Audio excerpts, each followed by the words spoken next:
I figured I would just take a little minute to try to be fire-wise with you guys if I can. Not that I'm an expert firefighter or anything. I was a volunteer firefighter for like a week in college. But I wanted to talk to you about what I got going on today with this little brush pile, and I'm gonna try to stay in the shade because it's hot out here. But basically, this was just a pile of a few more logs I had knocked down out of the pond area, and I had some sawmill slabs on it, and want to get it burned up because we're trying to clear this space out. Working on some plans to get a little shed built here. And normally it's been really, really dry. Like, we are on the verge of extreme drought. Normally I would never want to burn in these conditions. The brush pile was a good, 40 foot from the trees. So I wasn't too concerned about that. It was a little bit windier today than I like, but the reason I went ahead and lit it today was because looking at the weather forecast, it's not going to rain for like another 2 weeks. So it's only going to get worse. And we need a lot of rain to really make it to where you could burn kind of irresponsibly, which is, why would you ever burn irresponsibly? I don't know. So my point was, it wasn't ideal to burn today, but with a little bit of planning and foresight, I went ahead and did it. Of course, the most important was having a garden hose. So I ran a hose all the way out here from the house, and before I even lit the fire, I soaked down the whole tree line as much as I could. And as soon as I lit it, I continued soaking it down. And then I stayed out here with it the whole time. I never left for probably 2 hours while this thing burned down. It was way, way bigger than this. And it was jumping up probably 30 feet at one point. But I stayed out here with it the whole time. I was just running the tractor around, blading and pushing up. But I finally got cocky, I should say, and went in the house to get a drink, and I wasn't even in the house 5 minutes, and I look out the patio door, and this whole little section of the woods is taken off. I've been out here the whole time. It had never started burning across the ditch, and the 1 second that I turned my back, there she goes. So I was just up there in the house and went to peek out the door and thought, oh, I'll just stand here in the house, cool off a little bit, watch the fire from the house, and I look out and I see her going crazy. So luckily, like I said, the hose was already out here. It was already turned on. I ran out. Kids were coming right behind me with their water guns, which is pretty awesome. They're here to help with their little water guns. But all it did was, it jumped over here and it started burning the grass. But you've got a dead dry log there. There's a bunch of dry pine needles, and it was actually starting to catch up the side of this pine tree just a little bit. But I managed to get it knocked down pretty quick, so it didn't get any further than what you see, just that little dead log there. But scary none the least, because if it had gone another 50 yards into the woods there, I wouldn't have been able to stop it. I don't have garden hoses long enough. And I've got my trash pump sitting out here, but there's no water in the ditches for me to pump with the trash pump. So even that wouldn't have really done any good. So again, not the ideal situation to burn. But like I said, it's not going to get any more ideal, and it had to happen. So tried to be a little proactive and got water and everything out here. And then, yeah, like I said, once it starts, you can't walk away from it. I've seen people out here before push up a pile and they'll come light it and watch it all day and then go home for the night. And you drive by a couple hours later, that sucker's blazed up again and nobody's there watching it. So that's really irresponsible. Don't ever do that. If you're going to start a fire, you got to be committed to it, or you got to have the means to put it out before you leave. It's just like having a campfire in the woods. What's Smokey the Bear tell you, always put it out, right? So anyway, unlike my brother, who has burned down the woods several times when we were growing up as kids, I managed to stop it this time. But don't ever turn your back. Don't ever think that it's done until it is 100% out and you're certain of it. So a little bit of exciting news, a new project we're starting on.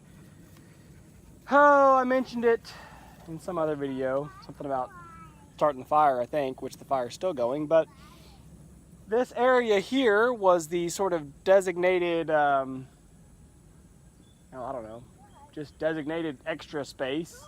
And our plans have always been to try to we were planning on putting the goats back here. We wanted to build a bigger goat barn, to put a goat barn back here. But those plans have changed now that my wife is taking the cabinet business more seriously. We've decided to put up a metal building back here for our own cabinet shop. We were working out of her parents' shop, but it's just, you don't want to be in each other's space too much. And it really makes more sense because they're 10, 12 miles away, it makes way more sense to have the shop be here at home. We were kind of rolling with what was working, and we thought it would work a little bit longer than it did. So we've shifted gears rather quickly. We're going to dip into our savings. We'd rather not, but that's all we're going to do. We're going to dip into our savings, and we're going to put up a 30 by 40 metal building back here to be our new shop. We're going to turnkey the slab in the building, and then she and I will go through and do the electrical, and we'll probably turnkey the insulation just because it's hardly cost effective to go buy the kits and do your own spray foam. We'll do a closed cell foam on the insulation on the inside. But I'm starting to do the dirt work. Yesterday there was a big brush pile right here. Sawmill slabs and trees I'd pulled out of the pond. I got all that lit up and burnt yesterday. Burned a little bit of the tree line, but not too bad. This morning I took what was left, got it scooped up, moved over here to where it's still just kind of mostly coals, a little bit of chunks of wood. Mostly just coals still burning out, and I'm starting to do grade work as best I can right in here with the tractor. It's not ideal to try to do grade work with a box blade, especially when you're trying to push away. This box blade, it's got a back lip on it, but it doesn't push worth a hoot. It doesn't have enough weight to it or something, I don't know. So trying to see about getting my buddy's bulldozer in here. He's got to work on it before I can borrow it from him. That'd be the ideal tool. If I had it, I'd already be done. But this morning, like I said, just doing a little bit more with the box blade of what I can. Pumped out this little mud hole. This was a sump that I dug out. That's all that's left pretty much of the old drain ditch right there. The old original drain ditch that the guys dug when they came in clearing,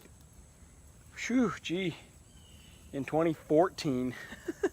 I'm surprised there's even still remnants of it, but that's just the way it goes. But it will get filled in here shortly. It's mostly filled in already. So there's a sump on this end, a sump on the other end, and I'm fixing to fill this one in. I got it pumped out. But now I got this little lady out here because we're going to go fishing. That was the whole point of the video. We're going to go fishing. But doing some dirt work, hoping to, like I say, get the dozer in here in the next day or two, clean it up real nice, and then start setting forms for a concrete slab. Yay! Okay, so we are on a special mission today. We're still working to get the dirt work done for the shop, and I was hoping, very cautiously optimistic, that I could just pull all the dirt that I needed with the box blade and the tractor, but it's so slow, and this isn't going to be much faster, but it's going to be better anyway. Anyway, I think I only need a couple loads. So what I've done, I borrowed the Mini X here from my neighbor Jose. I've also got his 20-foot dump trailer. And so we're basically going to do a small version of Rosie and Wilbur here. I want to get the box trailer, the dump trailer backed down here. I've already got up on the landing here and scraped out, so I've got a good deck to back in against. And like I said, I think it's only going to take 2 or 3 loads on this dump trailer to really do what I want to do. So it's going to be a little, like I said, a little sketchy. It'll take me 30 minutes to load the trailer, maybe more, maybe an hour. But like I said, I'm hoping I only need a couple of loads. So I'm just going to back the trailer down in here. Hopefully it won't be too rough. I've already got the truck in 4-wheel drive just for a little bit of help. It's not muddy at all, but just so my truck has a little bit extra pulling power and 4-low. So we'll back down in there and get our first load going, and we're just going to be starting over here on the far end by, close to right in here, and we'll just start dumping piles and get 2 or 3 loads dumped in there, and then we'll spread it out with the tractor and the Mini X and kind of see how it looks. But that's the mission for today, is like I said, just a scaled down version of Rosie and Wilbur, trying to do what we can. So let's get after it.